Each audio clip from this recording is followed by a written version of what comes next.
That's the record button. So here we go. Yeah, hey. This is becoming something interesting. Back from Magfest. That just happened. It's been it's a quiet Sunday right now. Overall pretty low key. Still have some Christmas lights up in the house, and that's pretty cool. It's cozy. Sound of the dryer in the background, and otherwise just waiting. Been too busy to go out and see Spider-Verse, so we're going to try to catch that tonight because I've been hearing about how awesome that is. So going to try to do that. But yeah, I have been more or less keeping at it super hard every day since I've gotten back from Magfest, getting the channel into a sort of relaunched shape.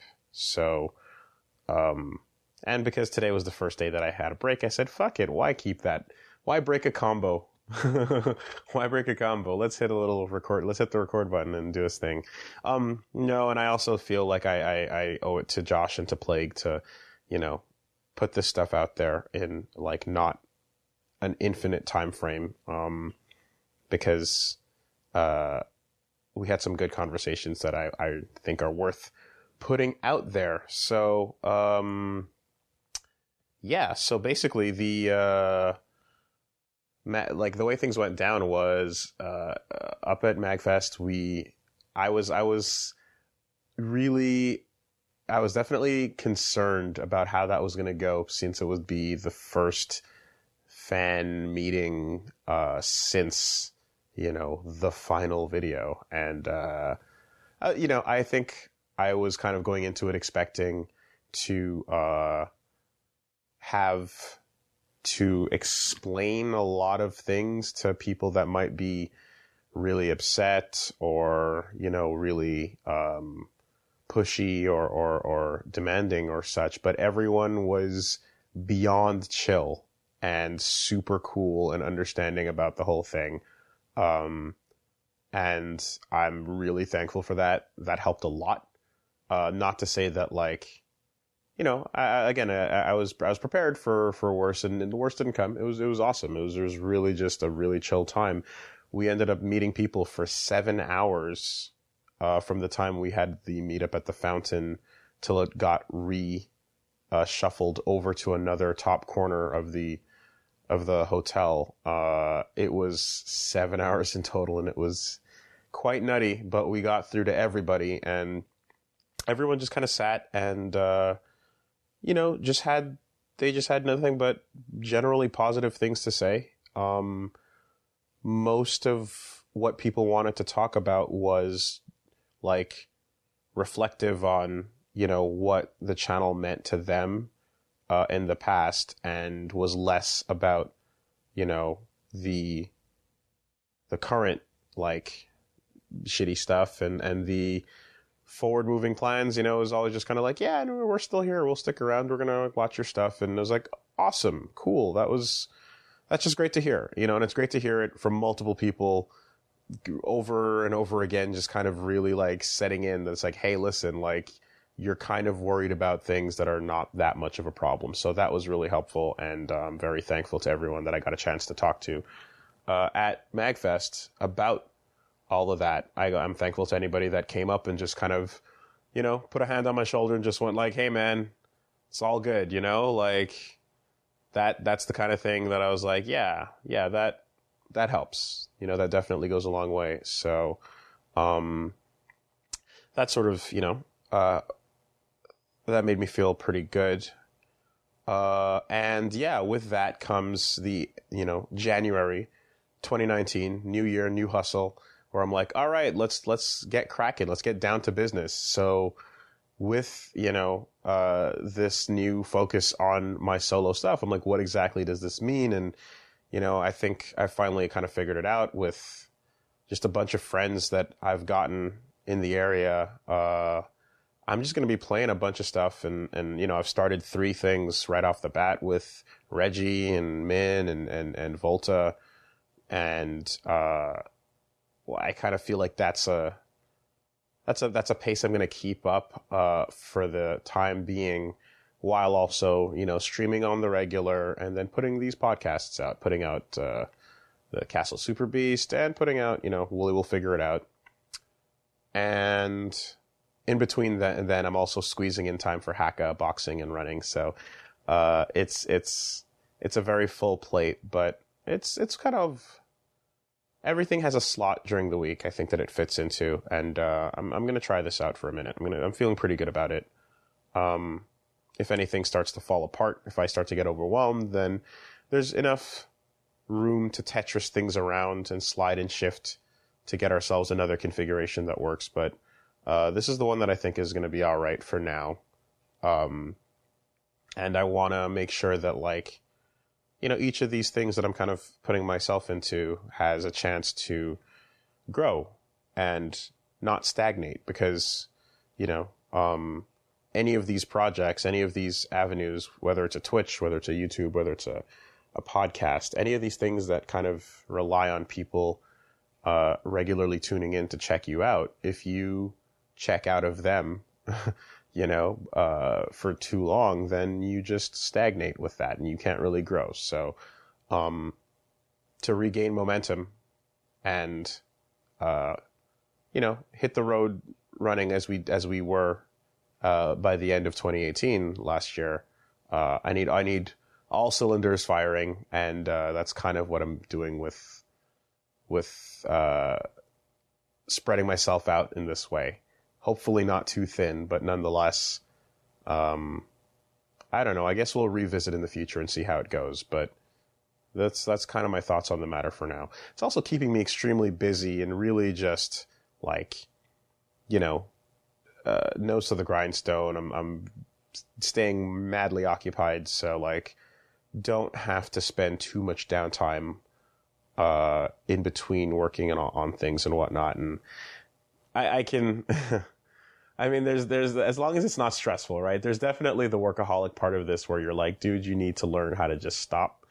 I had a moment here where I was like, what should I play? Because I'm like, oh my god, it's been like a second since I've actually popped in anything to play for fun. But I am having fun even when I am recording. So, yeah.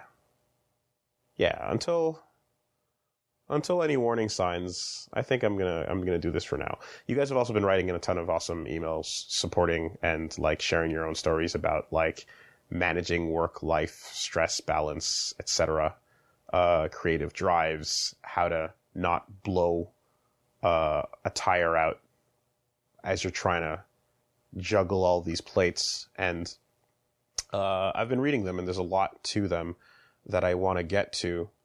And I think I'll definitely come back to that in, I'll definitely have I think episodes where I'm just going to go through some of those messages and kind of talk about some of the ideas you guys have been sending in. But this in particular, this week I was thinking of, going back to, another conversation that I had with Plague and with my friend Josh. So the last time you guys heard us talking about, the hero arrives in 35, and Josh put out a build for that. And actually, he's continued working on it for fun ever since. And he has a couple of ideas, and he's been sending me emails about it. It's pretty interesting because, even when something goes out there and hits the public eye, you're getting a little bit of feedback here and there. And he's like, oh yeah, can maybe become a thing. So that's kind of fun. And that was a drunken bar conversation that we had. But this one is much more involved, much more in depth. This is a project that he and I had worked on for years, right? Better part of a decade. And in it, you're gonna hear me making reference to the podcast in ways that are not currently relevant. So ignore all of that. Any references to I guess what the show might be or what's gonna happen or whatever. We know what it is now. We know what the Woolie Will Figure It Out is now. And back then I wasn't too sure, so that's out of date. But the story itself is going to be one that is for the most part something we've been we've been stirring the pot on for so long, and it eventually died out. And this was my first like competent, I feel, completed story that like I felt this could go somewhere. Like everything before this point, I was painfully aware of high school OC like Mary Sueism. And I'd always felt like, even though I have my stuff that I like and I have my characters and such and my worlds, I didn't really expect anyone beyond my crew of friends to care about any of that. Like, that's just for yourself and not much else. But this comic that we're going to be talking about, it's a graphic novel. We wanted that to go as far as possible at the time, back in the college days. So we're just going to break it down for Plague and walk through a lot of our naive ideals at the time. Of course, a big part of the reason why this is so near and dear as well is because this is Woolie's original mecha story.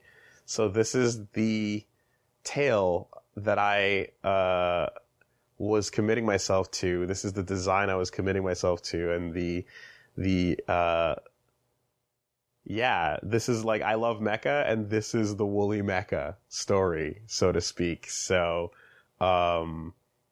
man, we were like, oh, dude, like if it ended up in Super Robot Wars, this is what his attack animation would look like, and we just got so into it. But anyway, enjoy the listen. Let me know what you think about this project, and if you have any further insights that you think Plague didn't cover on them. And I'm going to put together a little Imgur album link. So if you check this out on, it's not, you can't really have it listed inside the MP3 file on I think like iTunes or Spotify or so. But if you check this out on WoolieWillFigureItOut.com or on the WoolieVersus on YouTube, you should see a link to the album where you can check out all the art and assets and files associated with the project. So there's a little associated visual accompaniment to your listening. So that's about all I got to say, really. So thanks again, everybody who's been so just fucking incredible over these last couple weeks, and look forward to more. Here, without further ado, is Woolie and Josh trying to sell Plague of Gripes on their mecha story.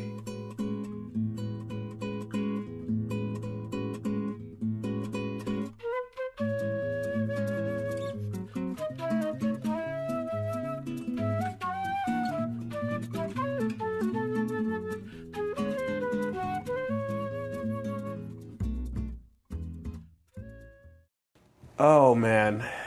All right, Josh.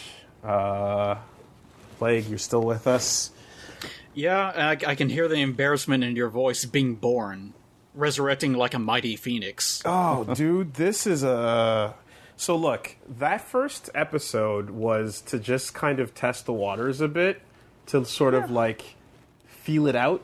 Fun little thing we chatted over once. Had a beer or two, came up with some goofy little game idea, threw it out there, not going to hurt anybody.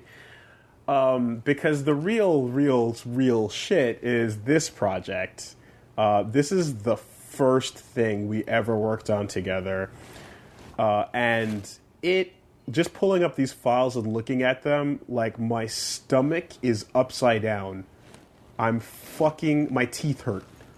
This thing is such a fucking disaster that I think we would have become friends whether we'd ever worked on this or not. Yeah. But I think the only reason we're still friends is because you would feel really guilty that you stopped being my friend after all this bullshit. That's not true, but it's true.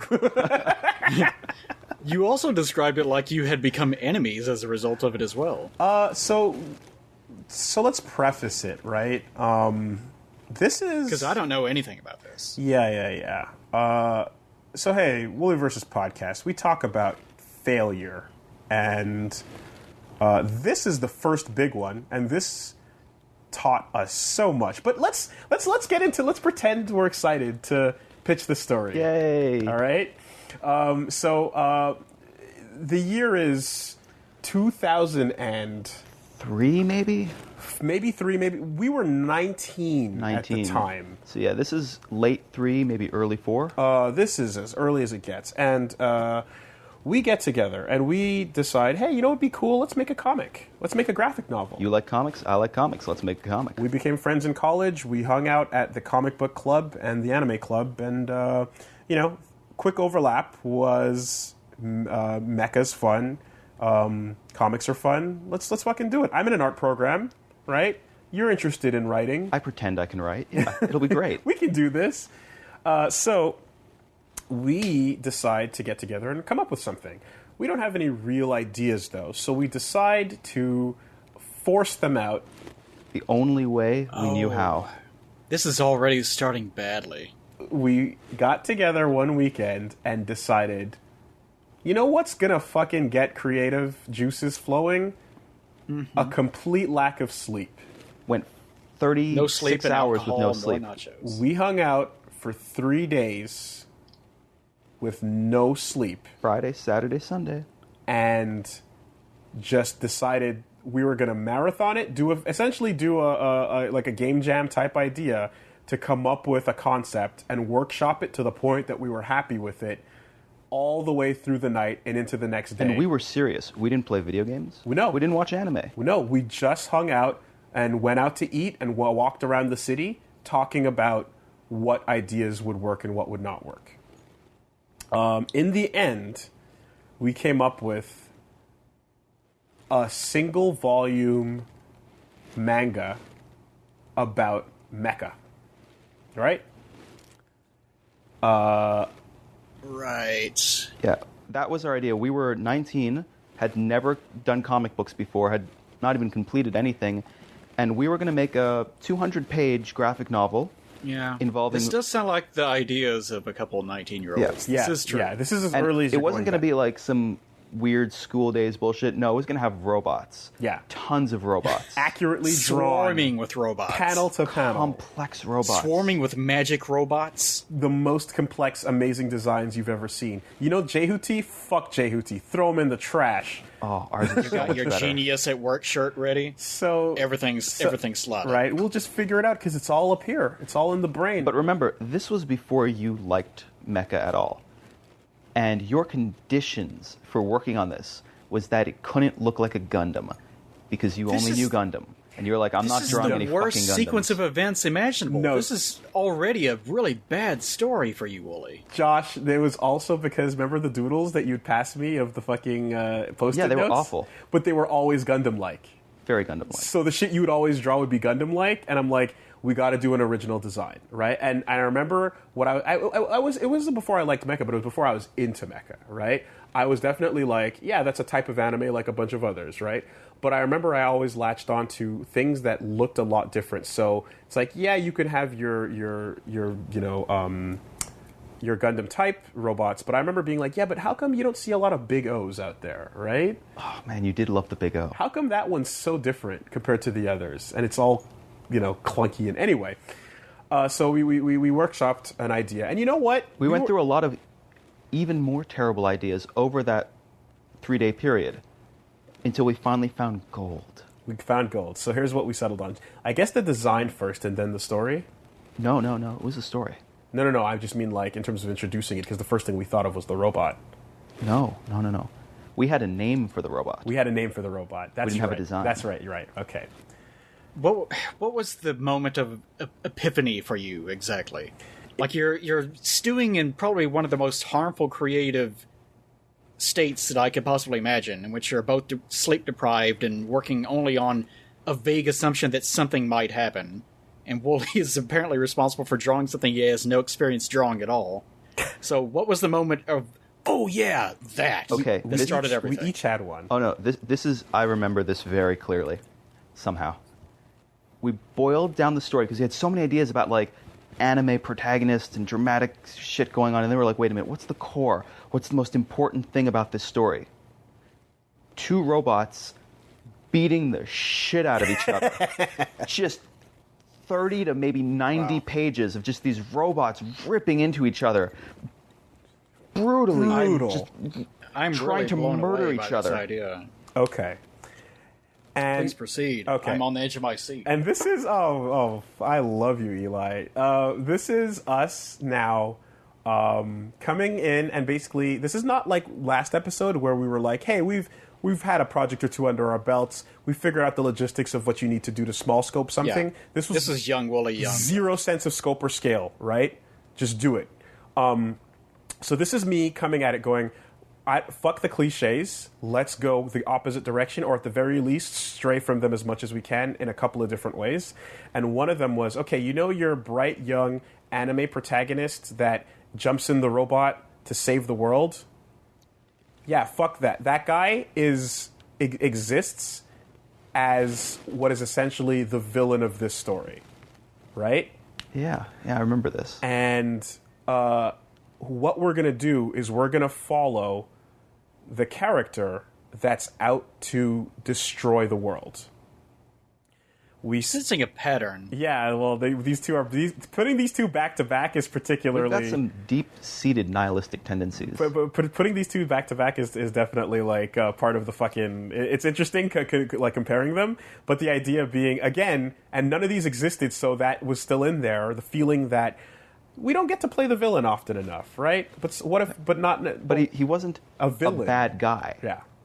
So here's what we got. We got a story. We had no name for it. But we knew that we wanted a main character. He was going to pilot a robot, and he had to essentially be out to destroy the world for understandable reasons. So understandable that you go, dude, don't destroy the world, but yeah, I can see why you'd want to destroy the world. Fuck, right? Yeah. So after bouncing back and forth, here's what we essentially got. The robot he walked around in, the name of the robot, first things first, was the end of the world. Should I just hang up right now? Here is the sketch I'm sending you of the line art of the end of the world. Okay? Okay. Wow, Woolie. All right. That's really something. So it's a robot. It's not too sleek in terms of like angles. It's got its smoothed out legs and arms and whatnot, but there's no arms actually. Is this thick as the young people say? I think this is pretty thick. I'm gonna put a zip file. So Chun-Li legs there, yeah. I'm gonna put a zip file, or maybe an Imgur album. I don't know, whichever one for people to click and take a look and see. But this is what your heart tells you to do. We designed a robot. We called it the End of the World, right? And it had no arms, right? Or so it appears. I can see this. Yes. What would essentially happen is when it came down to combat time, it has void arms. The beam arms would shoot out of its shoulder socket caps. Does its name run down its legs like a tattoo? And the name, the End of the World, ran down his leg. Painted on there. So that everyone would know exactly what was coming. It was. Yeah. So did he put that on there before he jumped in? Mm-hmm. He did. And now he wants them to know. Let's just stop for a minute and admit that energy arms are pretty cool. Energy arms are still cool, Josh. They're still cool. What's that anime or...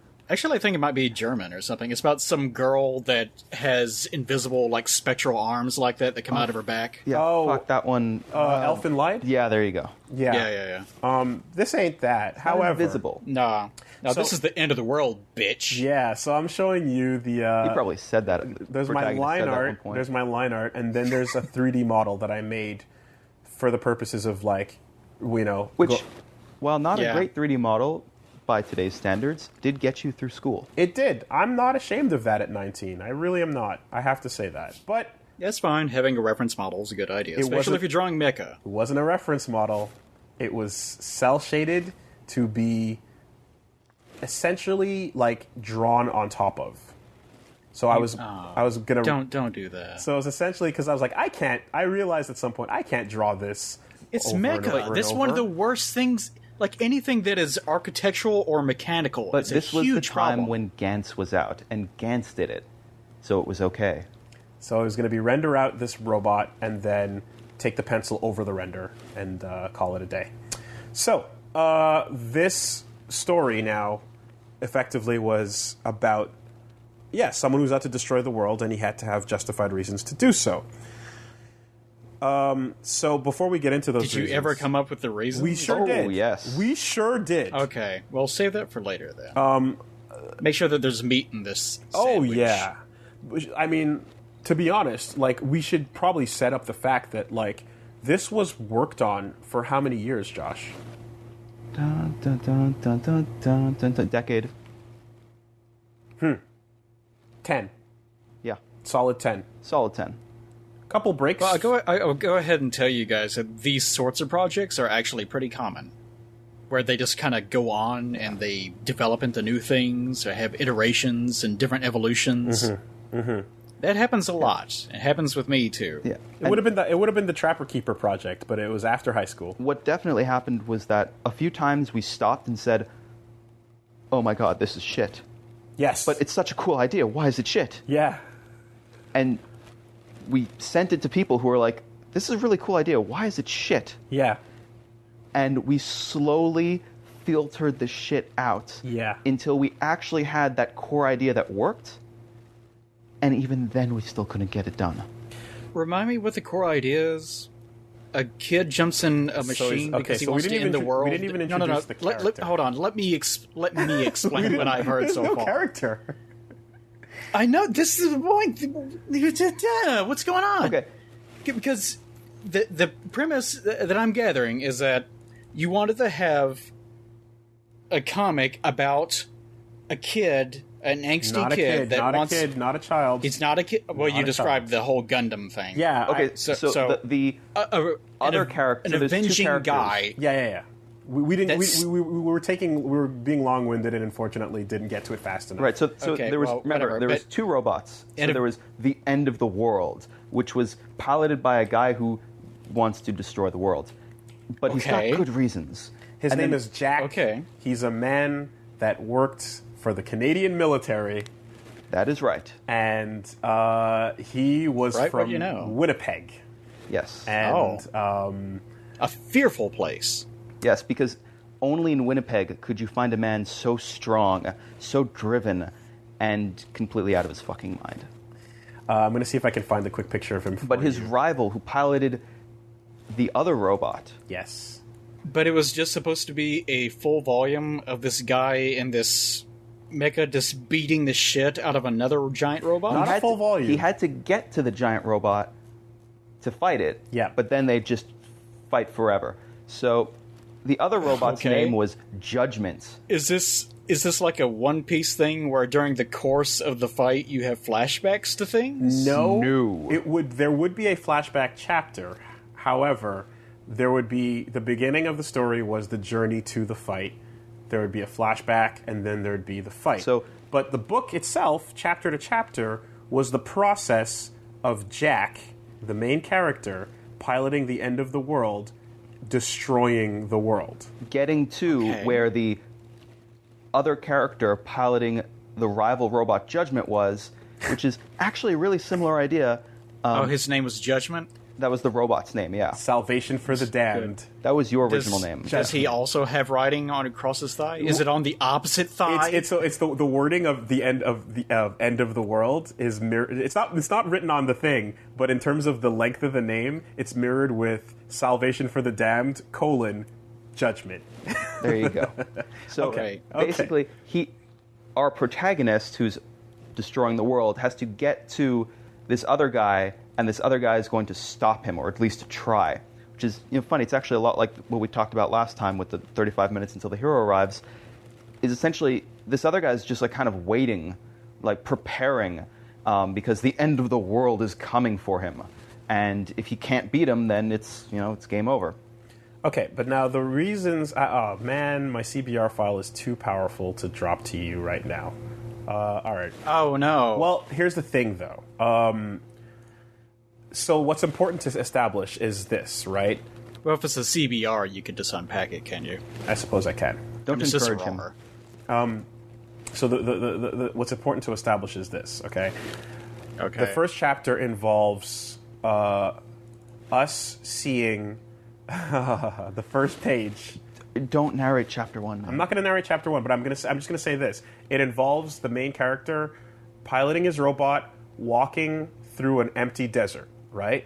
Eventually getting to a large futuristic city that is full of alien life living its life. They're just normal people. They just happen to be orange-skinned aliens. The robot he's piloting basically jumps into the city, looks around, and then just starts wanton destruction, Godzilla slaughter, mass It's brutal. chaos, giant robot against defenseless city. Like, limbs are just flying everywhere.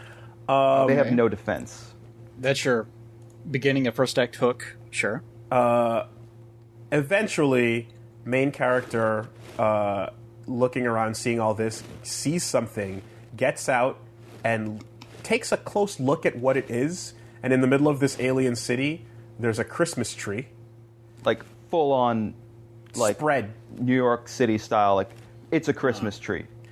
For some These are Christian aliens. For some unknown reason, he freaks the fuck out, jumps back in the robot, and Nukes the city. blows the city the fuck up with a giant chest laser. So he was destroying it already, but he decided that the fact that they're worshiping God is out of the line. Yeah, so it's- he's got to nuke the whole thing. It's too much. right? So, but the one thing is that the only thing he says is, "You stole it," and then he blows up the city. Right. Chapter 1, the end of the world. After blowing up the city, he looks at a map, and this alien world we look at is planet Earth. And Wow. he's the city I he's... assumed it was already, but all right. But it... And the thing about it is that the map of Earth looks weird, though. Land masses are It's not where they Being should be. blown to shit. Holes are in places they shouldn't be. It's generally looking like a wreck, but also there's 5 other dots on the map, Couple of alien cities. and so he's basically sets off to head towards the rest of them.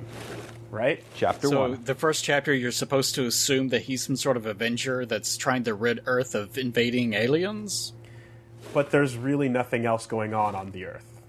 Right? Like, it's very clear that there's like these 5 cities, maybe a couple of million aliens in each. Yeah. Aside from that, there's So it's nothing. like Trigun World? So yeah, like the whole what's- thing's a so I desert? just- It sent makes you- Trigun World look like Disney World. So I sent you a little picture here of like one of the alien cities. I modeled that in 3D, and then him shooting his big laser at it. Mm-hmm. And those basic big text floating cities and whatnot would be the only things on the planet. And each city progressively gets harder to destroy as the aliens have more time to prepare. So what starts out as Emergence Day, essentially, where the aliens are just in shopping malls celebrating Christmas, doing their daily lives. By the time he gets to the next one, they kind of have a little bit of the cops and the army sort of trying to stop him. Little air. Oh yeah, it was Little air, not much though. Little Air Force going on there, you know. And then he makes it to the next one, and they've got huge tanks and big ass weaponry coming out because they're like, "What the fuck? We got to stop this thing." And the aliens are generally living their lives not knowing what the fuck is happening or why this thing is coming for them. The one important thing though is that this is over multiple years of drafts. What you're hearing right now. I'm sure, yes. The original version was kind of the same idea, but just imagine it a little dumber. The Yeah. main character's got a fouler mouth. He's a little more drinking all the flippant. He's an time. alcoholic. It was more He's- Mega XLR. Yeah, he's enjoying what he's doing. Like, he's killing people and he's like, this is fucking awesome. Whereas yeah. by the final version we had, he's kind of having PTSD. He's not enjoying this at all. So main character, went from being fucking edgelord Jack, Right, to like a soldier. to a soldier that's just going through the motions, right, as it would. eventually you get to your flashback chapter. And this was like years in, we were like, we need a flashback chapter, because if this is just straight up him murdering a whole bunch of things and then having a cool fight at the end, it's stupid, it's dumb. What were we thinking? So Here's how we fix it. Let's put in a flashback chapter where we show him, it's 20XX, he's on Earth enjoying life, and there's an alien invasion. Right? Aliens just run up on planet Earth. They drop in, brutal, they murder the entire Billions. planet. The entire planet gets wiped the fuck out. It happens really quickly, but with enough time that by stealing alien technology, the remnants of humans are able to put together this robot, the end of the world. It's not called that, of course. It's an unknown experimental thing. Yeah. And they, the technology that got the aliens into our galaxy to begin with, this kind of temporal system. So they got like a time dilation thing that's sort of part of the same technology that powers the beam arms and all of their beam weaponry. It's all one MacGuffin power. Right.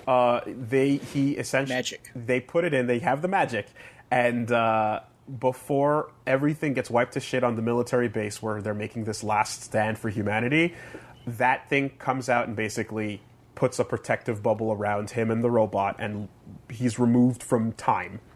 And they didn't... humans didn't figure out how to get this technology working properly, so it just defaults to 1,000 years.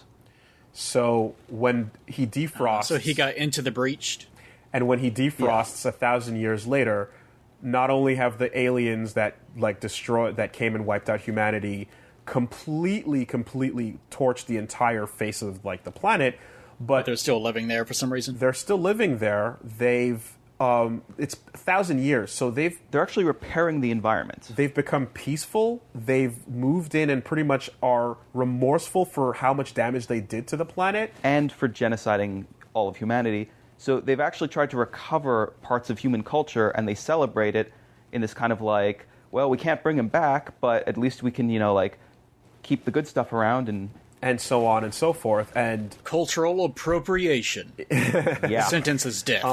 The way at one point we looked at it imagine a Native American from the Columbus 1650 days or something wakes up in 2018, today, but he's got super laser weapons, and basically goes, "What the fuck?" Right? So he sees the Washington Redskins logo and just loses his shit. Yeah. So is it a dream catcher, bitch? So Atlanta is gone. So Jack, piloting his robot, effectively, he's on a mission to save the world from these aliens. But the aliens have long since become peaceful. They have no interest in war. There's no one to fight them. And the idea being that the vengeful, crazy warrior version of that race that happened to appear 1,000 years ago there was a giant Star Trek fucking Star Wars, I should say. It was like Legend of the Galactic Heroes. It was everyone in space was fighting, and a couple of colonies got away at the very end. None of that mattered in the story. None of that would even be really put into detail. It would be a footnote. It would be a single footnote to explain that they were so desperate for a terraformed planet that they pulled up with their mothership almost out of gas, saw this one, and just said, "We're fucking taking it or we're all going to die." And with that veracity, they wiped the planet out. And now we cut to the last human on his mission to save the Earth for humans that don't exist anymore. Okay. And that whole thing about the aliens actually having a backstory and a reason why they did everything, that was about 8 years in. Okay, this is a fine premise. Okay. What is the actual story, though?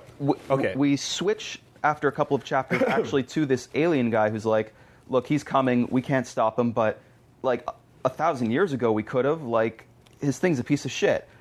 Let's rebuild one of our death mechs and take him out. Okay, well, it just so happens that even though we pretty much scrapped and decommissioned all of our death mechs because that's embarrassing history. We've still got we know how to do it. One around here. It's pretty much our it's our Confederate statue hanging around here of the good old days. That's rough. And we're pretty much just gonna go, can we make this big robot fight that thing? because this looks like that. So it's the current alien race scrambling with a hero that is this basically anime protagonist, but an alien-looking motherfucker he's the genius of his time, right? This guy is he's pretty, he's talented. He's got a life He's got set no up. fighting experience, though. But people don't have trust any him. death mechs. People think he's doing good things, right? And they're like, yeah, you're the guy. And so he basically becomes the one who's going to figure out how to take their old lost technology and make it work to stop this genociding robot from wiping them all out. So he's their head scientist or something? Essentially. Yeah. We actually established him as like, we give him a whole like half a chapter about like what his job is. He's a scientist. You know, like I said, he's good looking. He's popular. But at the same time, at the very beginning, everyone's like, dude, calm down. We'll figure this out. And then, you know, halfway through the story, they're like, okay, let's rebuild the death robot. And he's like, he'll pilot it. So, okay, we're cool. So eventually, by the time they rebuild the death robot, he's been making it from giant tech city to giant city. And there's nothing left, and it's just a smoldering crater when he leaves, right? So by the time like he comes around, they're like 3 cities out of 7 deep almost. They know that like this thing is not going to be stopped because they threw everything they could at it. And again, each chapter is pretty much a city, right? The flashback chapter has a city happening in the background. Our original idea was that each chapter would be a city. Yeah. But when we realized how boring and masturbatory it would be, we started adding more flashback I was about to say, scenes. each one of your chapters is just a guy showing up and just knocking buildings down. No, so we added more chapters like about the protagonist's actual history, like what's his family like, where's he from, what was his, like our original pitch was that he was I asked you earlier if you're going to have flashbacks and you said no. Well, originally no. And even the original concept for this guy is like he was some drunk who got kicked out of the military, but he was the only guy who could do it. And then we rewrote it like, no, he's just part of the military. He's a military guy. He's a smartass, but you know, people like him. He happens to have a particularly decent sense of depth perception, but ultimately, he's one of these guys. He was chosen for the job. He's on the Air Force. His sister Sarah also works for the military, and they work under General Slates, the hard ass, but ultimately, you know, there's a family. I'm tough, but I'm fair. And his best friend Dave, who was going to marry the sister. You know, these are his personal connections. Kind of sitcom-y, but that was the point. But yeah, essentially, it was meant to be a little bit of a slightly sitcom-y, but it was he had some human connections, and it's the people he's remembering because ultimately, his biggest connections, his biggest source of anger and frustration and rage and anger is these connections as opposed to the actual loss of all other life on the planet. Like everyone on the planet dying is like this abstract thing. Yeah. But your sister, you know, her fiance, your boss, like things you care about, you know. And I remember we had a long process of trying to go into the mentality of what does it feel like to have your race not exist anymore and for you to be the last one. I think the conclusion we came to was it is a physically painful, shocking thing that immediately because would break you can't do anything about it. It would immediately break you was the conclusion we came to, right?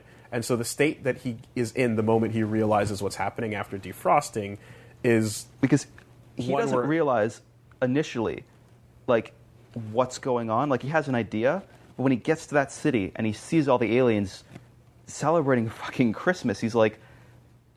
You're the murdering, crazy race that dropped on us and nuked us and blew our shit up with, like, no mercy. What the fuck is this Christmas about, like, right? There's no people left. Yeah. So the antithesis character, Ix, who was on the opposite end, we get to see him going through the motions of trying to figure out how to stop this thing, then eventually realizing it can't be stopped, and then him trying to save what relics of, like, his society that he can and try to basically bring everyone into a final bunker, right? Which is the largest original source, which is like the part of the mothership that dropped. It's basically like a landed alien mothership. Is like they're like... I was about to say, if all these cities are basically like District 9-esque cities that have landed, then how come they can't just take off? Are they too established? Everything's been decommissioned or something? Most of them aren't ships. They're just like sort of like terraformed dome-like things. Some of them... But why were they constructed in the middle of nowhere, then? They were like spread out across the planet to terraform it and to like repair some of the damage done during the war. So is there one central city that used to exist before these terraformed cities? Yeah, that's were the final one. established? That's the mothership that originally landed out of gas. Okay, so... Oh, it's out of gas. Right. So, I mean, it was out of gas 1,000 years ago, right? So eventually, Ix is basically pushing for a movement for everyone to return to the mothership, and will protect you here, right? Another city gets wiped out in the process, and they can more or less see the dots on the map disappearing. And by the time people have, the refugees have made it back and whatnot, they bunker down, and they pretty much realize this thing this original machine that they have, that Jack is using, is the most powerful thing because it's the peak of their warrior culture at the time. They can't actually stop it. They've become too peaceful. They don't know enough. They can't actually do anything to stop it from happening. Hippies in need of a nuke. Exactly, right? So people make it back to that final thing, and we get to our final 2 chapters, where the first one is more or less the end of the world, almost like orbital dropping into cannon fire of a mile-long, spaceship firing at him, and being able to, action Sakuga scene, keep up with everything. He's flipping through the air. He's using his energy arms. He's doing all the crazy shit. He's using his chest buster cannon to project him, to boost himself faster. And the main counterpilot, Ix, has all of the city's energy put into this one old relic robot, Judgment, that they basically have. What he decides he's going to do is come out and stall for time because they can't possibly stop Jack, while the rest of the race, they gathered what fuel they could and decide to launch themselves into orbit to get away from this thing. They don't have enough fuel to really get anywhere from orbit. That's the depressing part. But they can just get away from Jack and the end of the world in orbit. And that's all they can figure out for now. The fight goes on. Judgment and the end of the world are going at it. And eventually, Jack rips through enough of Judgment's heavy, bulky armor, which kind of looks like the end of the world design to some degree, but not a mirror. It's very much like just the same level Some of the bulk. same skeleton, let's say. It's a lot of it is just time being wasted, and eventually, when he rips through all of it and does his big special attack with the Damines cannon, where I forgot the name of the punch, but I can't remember. He basically converts all of that beam energy and whatnot into one arm and does a full. There was this idea that blast. The reason he does a big O punch. Yeah, the reason he had energy arms is because humans just couldn't figure this out. So they're fuck, map it to arms, so it copies that general shape. And Jack can use his arms to control it somewhat, whereas the aliens were creating these beautiful weapons and shit like that out of energy because they had full control over it. So once he shuts down one of the arms, he sort of gets a power boost to the other. So you get this more detailed, bigger arm. Right, and so that punches and explodes. It's action. For a big beefy arm. It's fucking action details. But the idea was he punches and destroys Judgment. An explosion happens, and then naked Judgment comes out, where it's the underskeleton. It's fast. It has 0 armor, but it's way faster than the end of the world is. And this thing is going to just run around the city, staying out of range, and using the city's actual, using the mothership's weaponry to, snipe and hide and just fucking waste time while these ships launch, right? Jack eventually catches on to what's happening, sees the ships launch, has a moment where he can decide to defend himself or take him out, or take them all out in a climactic moment because Judgment's firing at him, and he decides, fuck protection, I'm going to spend all of the energy doing an array beam attack that blows up all of these ships mid-launch, effectively wiping out what's left of the entire alien race. At which point, Ix, our counter-protagonist, stops fighting, more or less both mechs Decides that it's over both mechs more or less collapse into each other. because they're both out of energy or something. They're both fucked up. And Ix just has no idea what to do at this point because he's experiencing that same shocking moment that Jack had earlier in the story where he 100% of species is not wiped dead. out. Falls out of They're mech. both men, by the way, so... Yeah. Yeah. Falls out of mech. Yeah, of course, whatever. Fucking 19. Anyway, falls out of mech and is just on the ground. And then ending that we had was Jack gets out of his mech with chairs? Chairs. And Chairs? Chairs. Folding like chairs? folding chairs. Folding lawn chairs. Taken out of the fucking requisitions. Why were those bay. in there? They, like, alongside your rucksack and your tent to Come on, sleep there was in. no reason. There were some chairs in the mech while they were, like, working on it. They left them there. But it was from the area where they had the fucking, like, the things you would need to survive or whatever, right? Area. But the point is That probably needs to be shored up a little, but proceed. But he walks out, sets up a chair. I think he grabs a smoke. Yeah, cigarettes. Right? Lights up his smoke, and more or less, does he? Yeah, he offers him one. He's like, He "You wanna offers him a smoke, and we kind of leave, and we pull out with Ix dumbfounded and in agony at what's going on, and Jack pretty much deciding, "Yep, squares up, sounds good to me." Well, cool. What, the end of the thing, where they just sitting watching everything burn? Yep. And he offers him a smoke, and I think we even had a moment where we decided maybe he can go like, he can now explain what happened, or no, it was we kind of just pretty much had him be like, yeah, like We kept thinking that anything we could write beyond that would not be as interesting as ending it there. So when the toll is even, he goes, "Yep, I that's it, I'm done," and we pull out on that shot. That's the story. That's All right. The project had. What is this? But what is the story, though? The project had no name until we eventually settled on.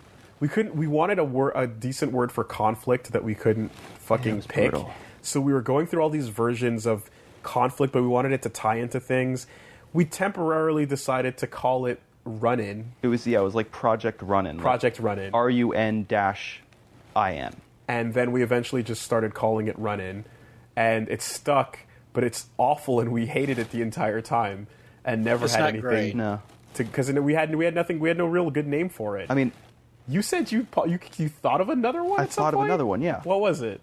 The End of the World and the Day of Judgment. Oh, that's A little long-winded, but better than what we had. Pretty on the nose. That's as well. extremely on the nose. Yeah, but 19-year-old me loves it. And that's the only person we're writing for. We went through. So yeah. I mean, I have all this art here I can send and whatever. But your question is, what is your story? Yes, And there's a great number of writing lessons I feel like we're going to have to go through in regards to the general premise. I think the fact that this evolved, like, this sounds fine for the most part, like, as a general idea. So And the fact that it's evolved to this point from the time that you were 19 years old is also fine. Like, because it could be much, much worse. Especially starting out as a general idea of just two robots just face-fucking each other. I mean, that's the sad part is, like, we spent so much energy and time building up this stupid idea until we had something that was actually, like, kind of interesting, which is a story about, like, what happens if you find yourself in this position. Like, everyone is dead, and you technically have the people who did it. What are you going to do? And Okay. Yeah, I've sent you some of the cities there. Yeah. And we, like, the thing with it, and the secret here is, like, over the course of a fucking decade of workshopping as much stupid out of it as possible, it's a thing that is still somewhere inside, like, yeah, I still kind of want to tell this story. Because you you still don't have a story, though. What you've been doing all this time is world building and coming up with events, design concepts, events happening in a world. Like your general idea, your premise is good. Your world building is also good. It's just that you don't really have a direction as far as what is the point of the story, but beyond it just being a masturbatory, we want robots fighting each other thing. Well, the thought at the time, at the very least, like you touched on it one or two times in regards to what is it like to wake up to a world in which you are the only person left alive. Yeah, the thought that's worth exploring as an idea as far as writing goes. There's other avenues you could take. There was this theme of revenge, and there was sort of setting up the other character Ix as like, let's get him to the same point that our protagonist Jack starts out at. Yeah. I remember when the revenge was most of it. In fact, it was the entire thing, because the idea was, hey, if you can tell a story like Kill Bill, or if you can have an exploitation flick where it's like they fucked him over, now he's back for revenge. That's not exactly. That's all. What is the tone of your story? Like, what tone do you? So that's what I was going to say. Is that's what changed the most over the time. So the original tone was like very aggressive and very flippant and jokey at times. Again, Mega Sex Teenage angst. Yeah, like not only was there no angst, but there was just this like callous disregard for like the gravitas of these events. So as we rewrote it multiple times, that's how the character evolved to actually be a human being and have human reactions.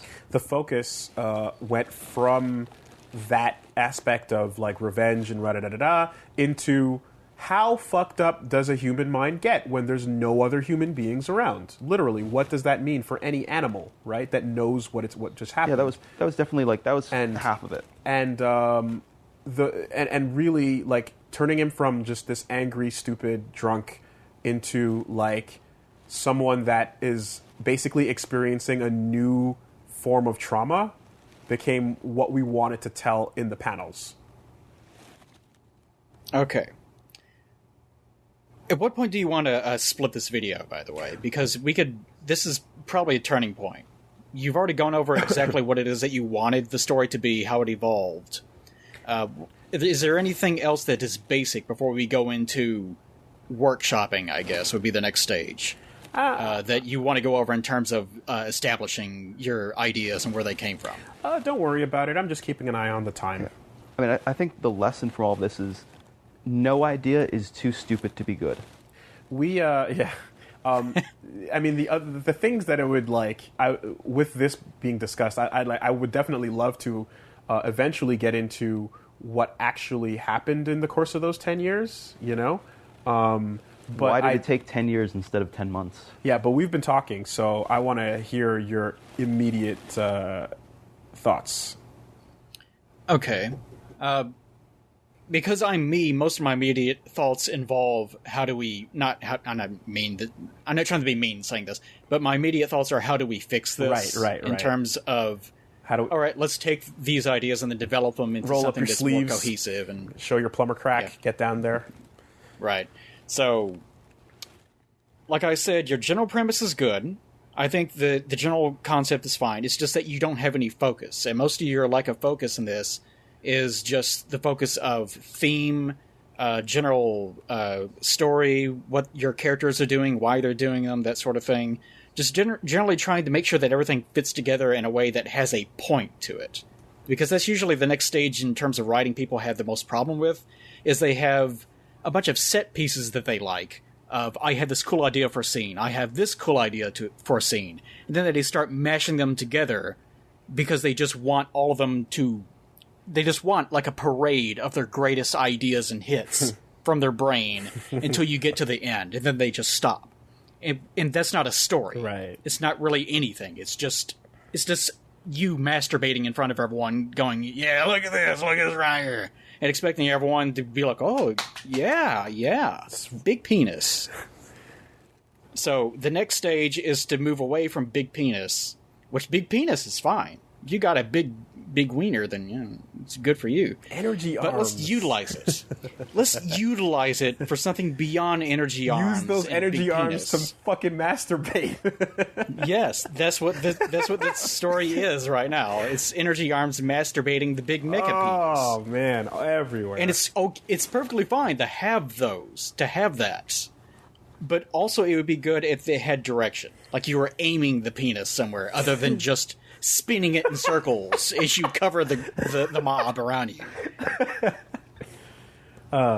Okay. So to that end, like the idea that the story is supposed to be about how does a person react whenever they wake up in a world in which they are the only surviving person. That could be a completely different story. And that is, writing stories like that, which are character pieces, are extremely tricky. Something like that in which you would actually be addressing that problem, you would probably have almost no dialogue. There would be almost no other characters. There would probably be almost no flashbacks. And you would be trying to tell things. It would have to be like Shadow of the Colossus. That's in terms of trying to cover and trying to direct it so that you get that tone. That's where we were going. This is what we ended up with, except there were flashbacks. But it was very minimal in dialogue and more so visual. And when he did say things, it was more or less to reflect like how fucked up he was getting. Yeah, I think the flashbacks weren't so much us trying to explain things that didn't make sense. It was trying to give context to everything that was happening. And to make his actions not justified, but understandable. Human. That's fine, but some general... Like, this is all tricky because it's writing, so a lot of it is just how... Like, if you have dialogue... Like, having no dialogue at all, like, even during, like, flashbacks, and having no flashbacks can result in a tone that is very different from having them at all. Unless you go mise-en-scène. Yeah, this is just a writing thing, yeah. And a lot of it just comes through as far as what the personality of the writer happens to be. There are lots of writers that try the exact same thing that another writer does, but they're not as successful because they just don't have it in regards to developing the idea and the tone that they're going for. And that is not a matter of making the right decisions, it's just a matter of being able to be interesting in your subtleties, which is really difficult to pull off. And especially in regards to doing something like character analysis, like for doing a story like that in which you're trying to analyze what happens whenever a person is completely isolated from their entire species and knows that they are alone forever. Something like that would require actual research and going into like doctorate papers from experts and researching those and actually developing a full rounded outlook on what that would actually be like, rather than just, two 19-year-old kids just guessing, right? So you would run into that problem, which to me it sounds like the tone that you're going for more so probably should be something a bit more in the middle, in which you do have more dialogue, you don't have such a harsh theme in that sense, and it is more directed towards just being action and just vengeance. It's something that's not so incredibly dire and weighted. How would you even begin to explore like that? Like using, I mean, okay, you'd have to use as much real medicine and science as possible, but there's definitely a level of that where you're like, well, you've got to kind of, it's almost like Arrival, where it's like, okay, here's the real version of how a linguist would handle this problem. It requires a lot of research. That's one of the biggest problems in doing any sort of story like that, is it just requires so much actual real-world knowledge. Like 10 years of research? Example. We didn't do 10 years of research. I've used this example before, but like Moby Dick. Like, the guy wrote an entire story about whaling, essentially. But he didn't know anything about it whenever he started. Right. He spent years on the sea, exclusively just living that life so that he would have the knowledge base to be able to write it, which is why there's whole chapters that are just dedicated to how you properly fashion, like, I can't remember all the terminology, but how you fashion a proper netting to be able to catch certain things, and how you oil down a spear, and like all this stuff that most people just not give a shit about. Because so much of writing is just not writing, it's research and just just heavy, just nonsense like that. I'm sending you the napkin sketch layout for Chapter 1. The napkin?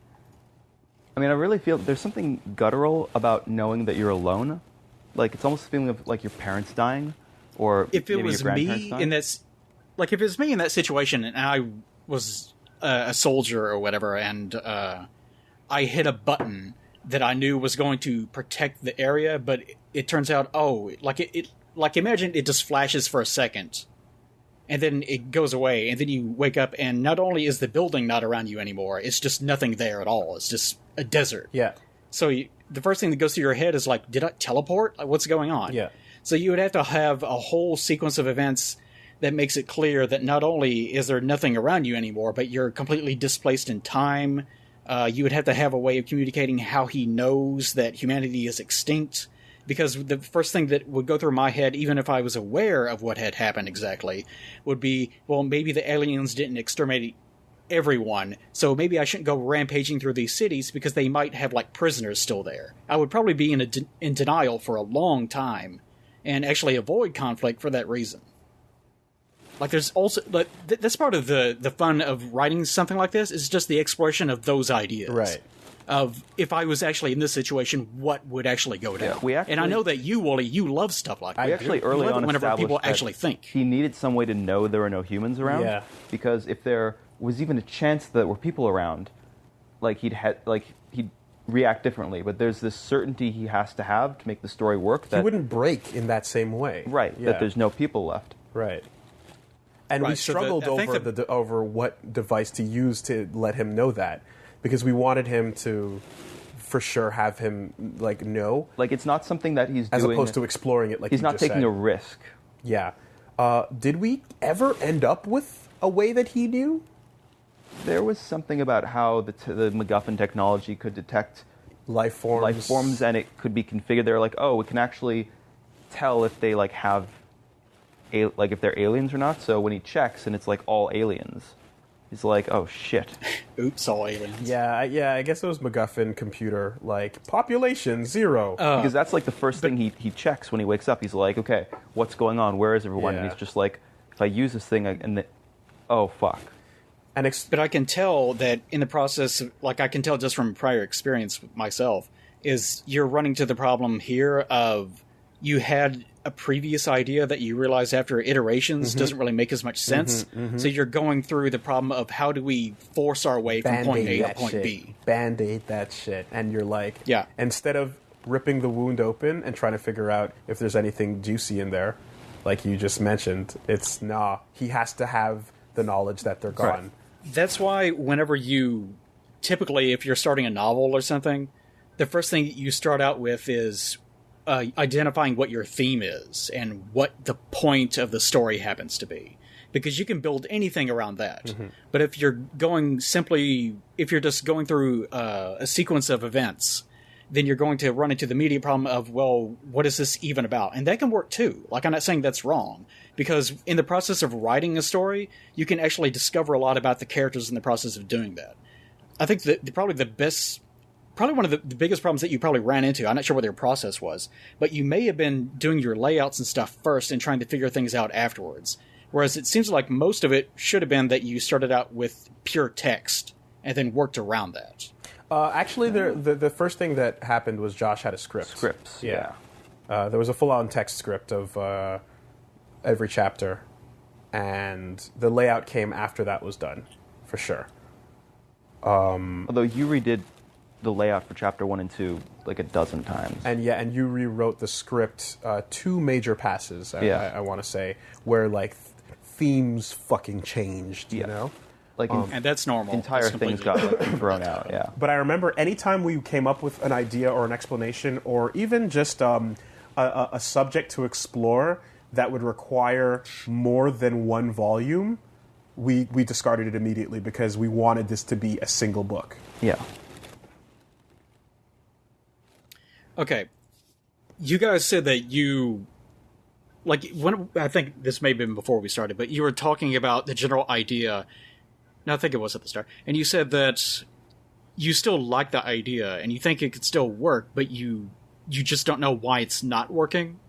we spent the last 4 of those 10 years like content with the content, but unsure. Like, we did revisions, we cleaned it up a bit, but we just like couldn't get this thing done. Unsure why it just couldn't happen. And there's like when like we can get into like the work like habits and the things that fell apart in terms of literally just production, but in terms of just the idea itself, like we slaved until we felt happy with the idea, you know? But like from day to day, I'd come home and I'd just sit there and I'd start sketching something out, and I'd feel inadequate with the result, and I'd throw it out, and I'd do it again, and I'd do it again, and then that night would just be a complete waste. Yep. And then I eventually... That's the writing process, and especially comic process is like that. But the difference was that, like, you know, after, like, 3 days since our last meeting, Josh would shoot me a little message and go, like, hey, so any progress on the transportation ships that the characters are using in Chapter 2, the aliens? And I'd be like, yeah, I have some ideas. Most of them are awful. I'm too embarrassed to show you them. Yeah. You know. Like, that was your answer for years. I used to do this. I don't know if you're even aware of it, but I did a few webcomics before I started doing this as well. Like, even before I was working on the novel at the same time, I think. But the last one that I ran, I think, was called Gauged, and that was just... It doesn't even matter what the content was. The point being is that I had to draw it as well as write it at the same time. There's a lot of problems that you run into in doing a process like that, and I'm sure that you ran into the same sort of problems, is whenever you're doing a comic, the fact that you're working on the art at the same time can really destabilize your confidence in the writing. Because it's easy to have it down on paper, because whatever something, like the strength of having something in pure writing form is that you don't have to do the work beyond having colorful narration and colorful prose, because you're relying a lot on the reader filling that in themselves, and they can imagine it however they want it to be, which is a great strength of writing, because as long as you are able to get the reader to craft this magic in their own head, then it's going to work fine. But whenever you're doing that in addition to having to do it by hand on paper, then it becomes a nightmare, especially if you're doing it over a period of months, which is what my problem became, is I would lose the thread of what I was even writing about, and I would have to go back and reread the whole thing and figure out what was I thinking, what was my theming, and it just became a mess over time. So that's why I had to stop that. I feel like what would happen is we would get to a place we felt happy, show it to someone, they would look at it and go, again, yeah, some cool stuff, but man, this is really stupid over here. And then we'd be like, okay, wait, but hold on though, right? And then we'd get into and thenism, right? Okay, but then, and then, right? And so we would just create a cloister against the raw, naked stupidity of the content, and then walk away from that with a literally improved story from having it ripped apart from that person. But some of it was like pretty much off the cuff, like band-aiding, you know? Yeah. That's another problem of doing writing by counsel, is that everyone has different ideas, everyone has different reactions. There are things that you told me that I would react to and say, oh, that's so dumb. And then there's other people that would hear that and go, oh, that's fucking awesome. Because we're just two completely different people. Mm-hmm. So you run into I've used this example before too, of the old man, the mule, and the son story, in which I'm not going to tell the whole thing, but it's basically them. They buy a mule, they go back, and then they hear people on the side of the road going, haha, they're not using the mule to, they're walking with a mule instead of riding on it. So they both get on it. And then the next group of people criticizes them because, oh, they're riding that poor mule. He must be weighted down. So the old man gets on it, and then someone criticizes the young son for doing something around it. Like, it doesn't matter. You get the idea. Until eventually the last group of people are convince them to haul the mule up above their shoulders as they walk across a bridge. results in them, of course, all falling off the bridge and drowning. And the whole lesson is, you can't try to make everyone happy. You eventually have to stick to your own guns. If someone criticizes some component of something that you're doing, maybe you should just ignore them. It really just depends. But you're also very young at the time as well, and you didn't really have enough successes under your belt to be confident about your own decisions.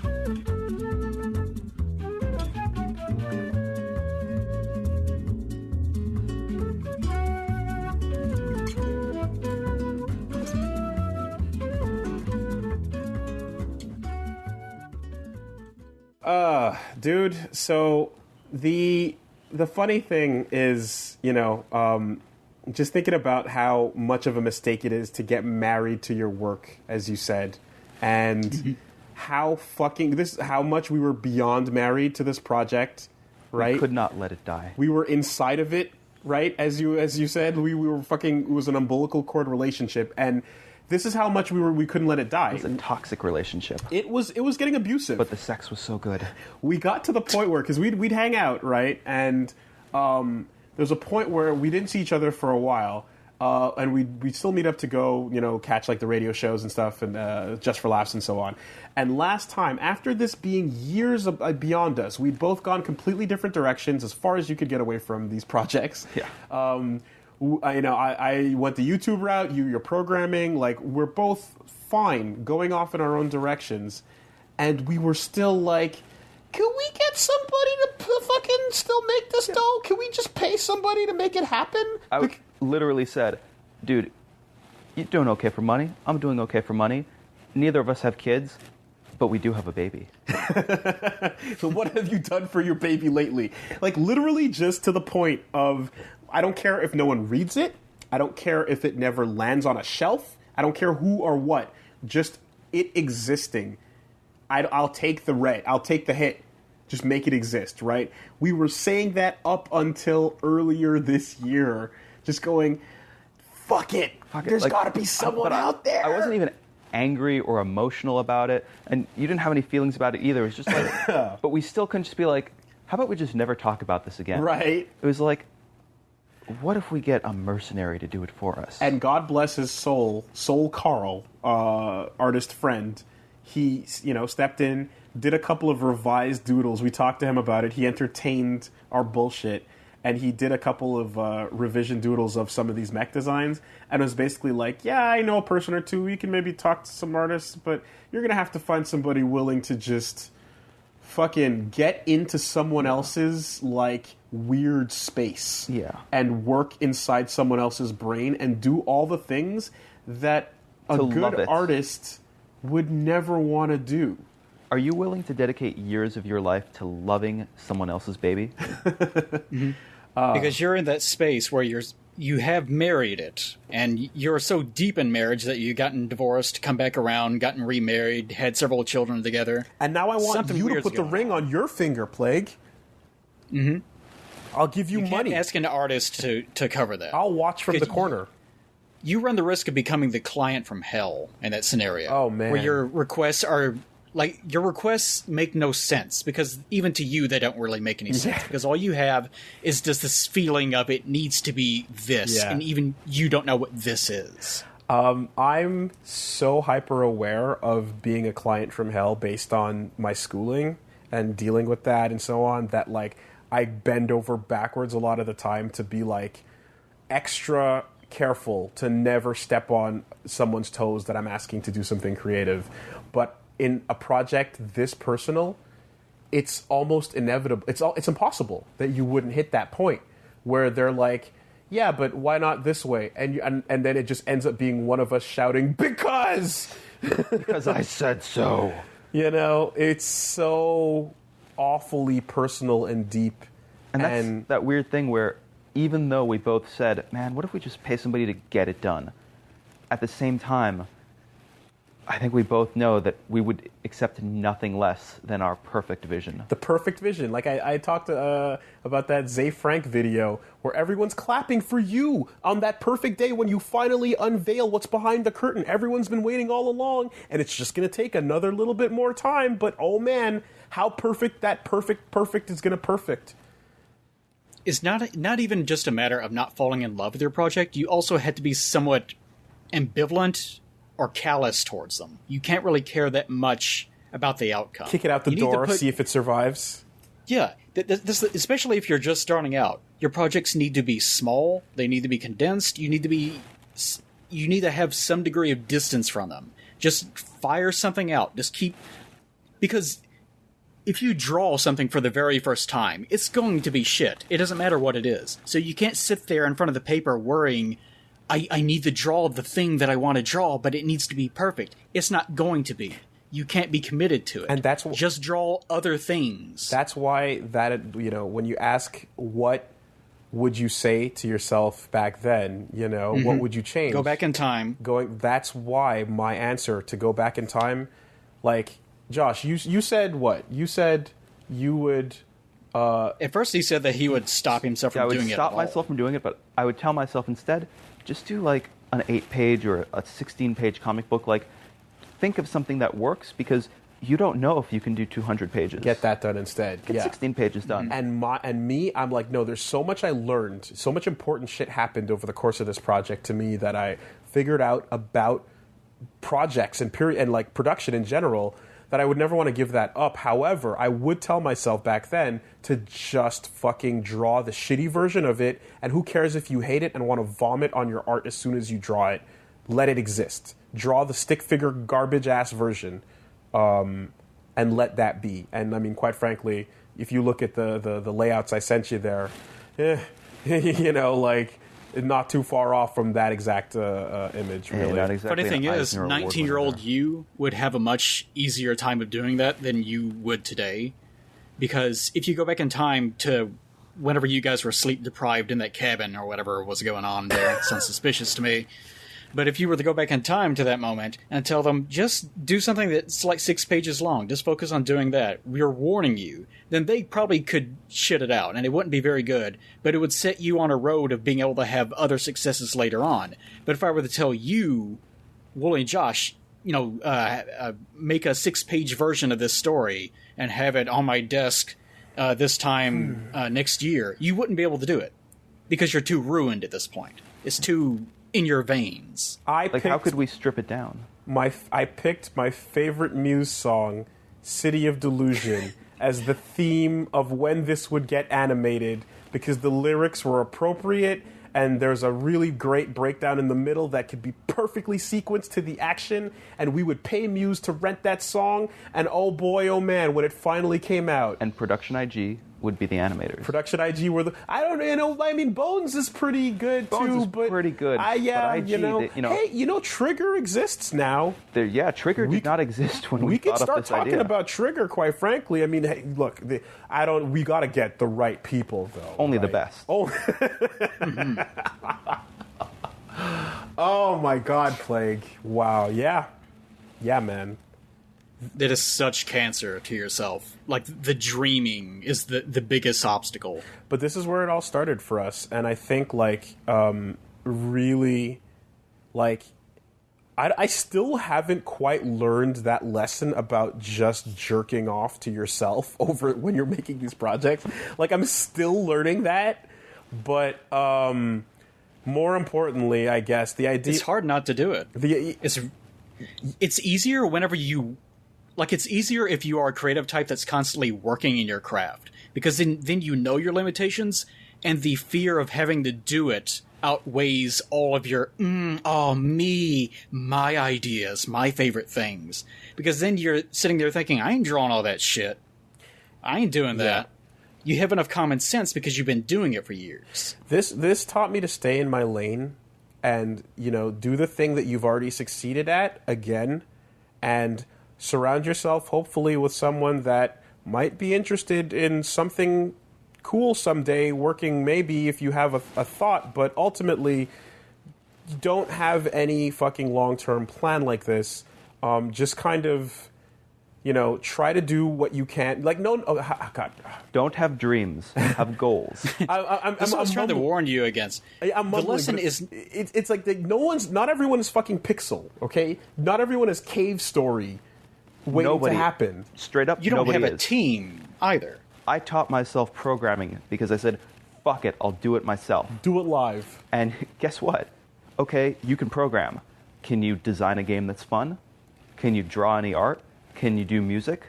Can you put it all together? Yeah. Can you design a character? Because if you can't do all that, you're not Pixel. So Plague, I'm gonna take a bunch of these files. I'm gonna fucking. Are you gonna burn them? No, I'm worse. I'm gonna upload them and show them. You're gonna engrave them. I'm gonna show them to people, and it's gonna fucking hurt me to do it. But your people are gonna see what I did at fucking 19. And to be fair, you didn't do much art after like 24. That's always embarrassing. So. I wouldn't want anyone to see that. I got that 3D shit going in there too. But I will disagree with you, though. You said to stay in your own lane. You don't have to. One of the lessons that you should be learning as you establish yourself in any field, like it doesn't even have to be creative or art related, it can be sciences or something, is that everything is connected to other things in various ways, and there is a lot of ways that you can apply yourself using the experience you gain from one field in another field. But the trick is to not go whole hog on it and dive into a pool that you aren't used to swimming in. You have to be very careful about that. That makes a lot of sense, but fuck you, I'm recording a podcast because I'm staying in my lane. I know how to do a podcast, and that's what I'm going to do. I don't want to do the other thing. It's scary. The other bit of advice, and the thing that you are doing right now, is some drawing advice. And that is, if you're going to do a drawing, you don't draw the thing, like you don't paint by sector. You don't do the thing in one draft. You do a primary, like sketches. You do thumbnails. You work up from that. Then you have a primary. You work up from that. Do another primary. Then you work up from that and do line work. You just you keep doing incremental stages. So whenever you're doing a major project like this, don't think that you're going to be painting fucking Mozart out the pussy by doing a giant-ass project right out the gate. Work up. Do something small. So traumatizing for Woolie that he gave up his dream of being an artist. Woolie, who has a degree in art, is not an artist. Doesn't draw. Who needs degrees anyways? But he is so doing this right now, though. That you make YouTube videos for a living now. You could be working for Marvel Comics and starving like a real artist. The downtime guilt never went away. It never went away. It just created a habit of... I'm repeating myself at this point, but yeah, it did. It super did. If you had done an 8-page comic that was shit, but you got it done, then you did another 8-page comic and another, and you got slowly better, you'd be like, I can fucking nail it. I would be slightly more not mentally scarred. At the very least, if you did give up on your dreams, you'd be like, I tried it, it wasn't for me. Which is... You are at least doing the right thing now. Yeah. You say that you know you're staying in your lane by doing a podcast, but this is marginally different from an ordinary podcast, and it is marginally different from the ordinary episodes that you put out on your channel. So you are moving in a slightly different direction. Because it doesn't have to be that exaggerated. Yeah, because the tension is still inside of... I like creating things. I like that creative side of things, and even if I'm awful at it, like, I want a valve to release the steam, of these projects. And I love bullshitting about other people with their own versions of this. So while this is being awfully self-indulgent, I want to do this with other people's projects as well, because I promise you it feels nice. It doesn't, but hey, fucking do it anyway, right? You can't feel any worse than you do right now with your failure of a project not working, right? I'm talking to myself. Just let it go, man. Just let it go. Let's let this podcast go. That's a solid episode, too. Yeah, all right. It's pretty good. Oh, boy. Don't give up your dreams, kids. But, yeah, well, I'll take that back. Yeah, give up your dreams. Really? No, get goals. Get a goal with a timeline and consequences Have for small failure. dreams. Instead of dreaming about a big house with a wife, dream about living in a ditch with a dog, and then work your way up from there. To quote myself, if you failed, it means you shouldn't have tried.